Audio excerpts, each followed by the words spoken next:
bon corona bi man sama dernier poste maa ngi ko def le 29 novembre maa ngi leen deuxième vague bi ñëw na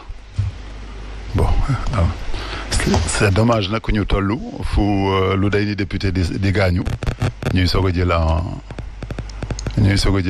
xamu leen en considération li nga xam ne nit ñiy liggéey ci corona bi ñoo ko njëkk a gis. kon déjà yàggoon nga alerté par rapport à cette deuxième vague. Ah bien sûr. cas importés yi bi ñu commencé augmenter. man le 29 novembre regardez sur Facebook j'ai donné une alerte. Le 29 tey on est le 11 malheureusement il a fallu que lii dal député yi ñëw bon est-ce que nattu la est-ce que aussi il fallait passer par là pour que nit ñi gën a conscient ci phénomène bi ki jeexul woon parce que bi ñu nekkee 1% boobu la ñu bëggoon vraiment ñu mobiliser encore tous les moyens pour essayer de voir même ndax mënuñu ko radicalement arrêté ko quoi mais malheureusement cas import yi arrêté li ma ci yokk d'après li nga wax ni sax masque bi ak attroupement bi man dolli naa ci nañu tëj aéroport bi. ñu tëj aéroport bi déjà comme ni ñu ko defee woon. waaw parce que ñu ngi féetee ay dëkk yoo xam ne 5 heures de vol moo ñu séparé dëkk yooyu ñu ngi am tey 50 000 cas par jour waxuma la par jour ñun amaguñu 50 000 cas même par an si 10 mois yi ñu def ñoom ñuy amee 50 000 yaakaar bu ñu amee 20 000 cas ñu mën a passer Noël. mais aéroport quand même ñu ngi def ay tests di tester ñii di dem ak ñii di ñëw. voilà les faux vous êtes au courant qu'il y a des faux. Oui, vous êtes au courant qu'il y a des passe-droits. Il y a des faux tests qui sont délivrés dans tous les pays. Absolument. Autant en Europe qu'au Sénégal. Rappelez-vous, même la première vague, c'était des cas importés. C'était des vacances de février où les gens sont partis faire du ski tranquillement. Et on en a écopé les conséquences. Donc je pense que war nañu wàññi caaxaan faaxee comme le disent les mbokku séeréer. ñu vraiment jublu ci kii bi jóg ci xam ne aussi j'ai l'impression ñu ngi avancer par étape nañu xaar mu gën a grave ñu wax nañu xaar mu gën a gravaat ñu wax. est-ce que gis nga li ma leen wax. j'ai l'impression que ñu ngi avancer par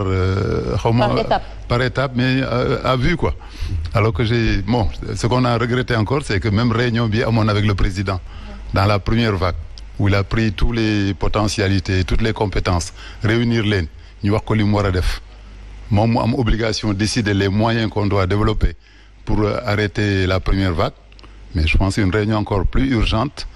et plus profonde doit avoir lieu ces temps-ci pour que ñu xam où est-ce qu'on va.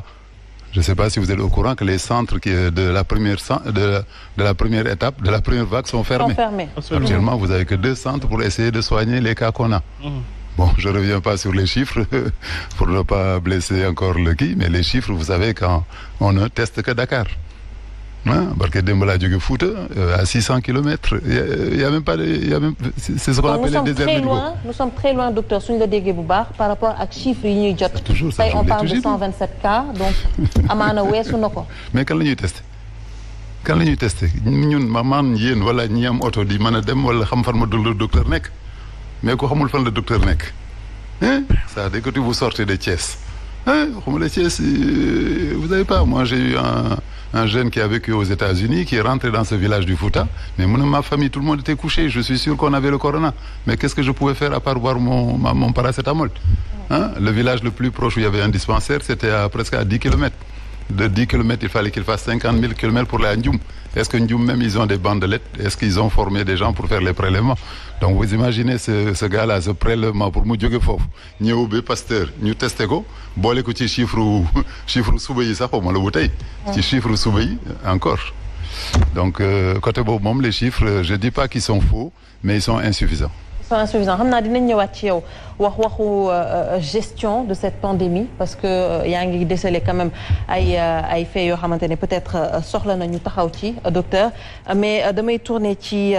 Pape Makhtar Diallo très rapidement Pape Makhtar par rapport à cette deuxième vague de coronavirus laata ñuy dem ci maître waxtaan waxu l'actualité politique. waaw non d'abord dañuy wax sénégalais ñu dellu ci li nga xamante ni boobu ba tey seen TV da koy bind fii restez vigilant que Covid bi mi ngi si dëkk bi maintenant bu loolu jàllee dañuy wax aussi responsabilité état du Sénégal parce que aussi démb booy fàttali am na ministère de l'intérieur benn communiqué bu mu génn. communiqué bi da koo génne di rappeler que ni arrêté bi nga xamante ni ñaari arrêté yi nga xamante ni dañu nekkoon en vigueur dañu continuer di nekk en vigueur ma si posé ay questions parce que aussi bu nekkee arrêté yi dañu nekk en vigueur di tere ay rassemblement nan la préfet de Dakar di autoriser ay manifestations publiques te xam ni arrêté yi dañu nekk en vigueur di tere ay rassemblement beneen bi président Macky Sall aussi bien que ni arrêté bi dafa nekk en vigueur organiser na fi ay rassemblement dem na fi nga xamante ni mooy Kaolack bërki dem aussi partem ba ñuy def seen anniversaire def nañ ko alors que dañu ni arrêté bi dafa nekk en vigueur donc dafa am mbir yoo xamante ni aussi bu nekkee da nga bëgg nit ñi nga leen di sensibiliser. mais loolu mooy en fait moom mooy relâchement bi ñu noté woon de part et d'autre autant les responsabilités partagées État du Sénégal on a quand même constaté benn relâchement peut-être ci seen côté mais également population bi. non au-delà sax de relâchement c'est-à-dire ñoom dañu nekkoon di violer benn arrêté de façon notoire en toute impunité parce que bu ñu la nuyee arrêté bi dafa génn muy tere rassemblement sur la voie publique te au même moment nga dégg nit ñi dañuy dem def déclaration de marche ci préfet bi préfecture jox leen ay autorisation pour ñu mën a def seen manifestation ça pose problème soit ñaari mbir a mën a am préfet bi il n'était pas au courant que arrêté bi dafa nekkoon en vigueur bu nekkee loolu kooku incompétent la dafa war a jóge soit da koo xam mu def li nga xamante ne mooy li ko neex loolu aussi incompétence la dafa war a jóge ñaareel bi mooy président Macky Sall mi nga xamante ne moom moo jiite ki nga xam ne mooy ministre de l'intérieur xanaa doomu ne dafa ignorer arrêté boobu noonu ba ñuy organiser démb rek ci seen jam ñaajo bale benn cérémonie boo xamante ne dañu rassembler ay monde démb aussi defaan nañu benn manifestation ak feneen c'est-à-dire nit ñi boo leen di woo di leen interdire ay manifestation boo leen bëggee ñoom ñu wàññi ay manifestation ak ay rassemblement dafay commencer ci yow mi nga xamante ni yaa bind sa arrêté ni wàññi leen li ngeen xamante ne da ngeen ko doon def mais bu nekkee yow mi koy bind yaa koy njëkk violé nga toog ba mu neex la di rappeler que ni arrêté bi dafa nekk en vigueur alors que màggal jàll na gàmmu jàll na leneen ak leneen jàll na ay manifestation yi nga xamante ne ay ressortissants guinéens yu nekk au Sénégal jàll na fi te pourtant arrêté bi dafa nekkoon en vigueur d'après communiqué bi nga xamante ne ministre de l'intérieur da koo génn donc dafay poser problème bu nekkee aussi dañu nekk ci réew moo xamante ne dañuy génn arrêté te kenn du ko respecté bu ñu xaar deuxième vague troisième vague quatrième vague parce que gis nga ñi nga xamante ne ñooy jiite bu nekkee ñoom ñooy demee di def lu leen neex en toute impunité ñeneen ñi askan bi aussi dañ siy topp on dirait pas l'exemplarité.